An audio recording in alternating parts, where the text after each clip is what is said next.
телефонды енді тазаламасаңыз.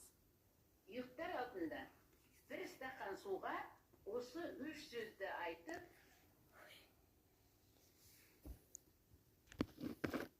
ішіп алыңыз.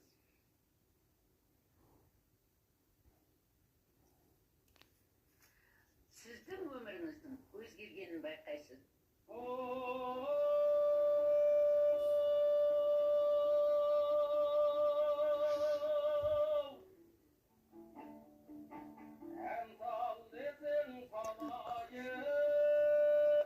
Құлақтағы шуыл, бітелу және естудің қоғамда соңғы 15-20 жылдың көлемінде айтылып келе жатқан тақырып. Сәлем, менің құрметті қалдақшыларым, аман есен жүрсіздер ме? Санжыда Қуанбек деген менің кішкентай есім бар. Ол қитын ақындар класынан оқып келген айтыстың өте шебер.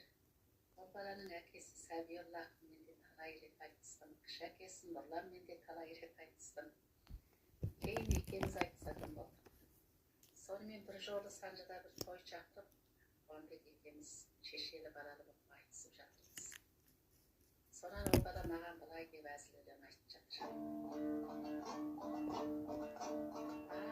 Ау, бұл шешем қар өлеңге аңғарлы екен, арманы таудан биік заңғарлы екен.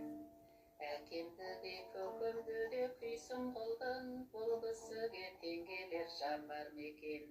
Әкем мені жеңіп кел деп жіберіп еді, тағы қандай айлаға қамданды екен.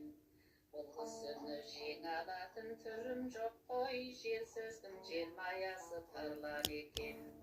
Мен сізден құтылатын амал таптым, шешеміз қандай жанның арман екен. Басы бос кім бар екен, қол көтерсін, шешемді алатұғын шалдар екен. Елеген қыран күрті боп ортадан біреуді сүйрелеп жатса, ол жерге жабысып ұялып тұрмай жатыр. Содан елдің күлкісі аяқтала бергенде мен қалай деп өлең айттым.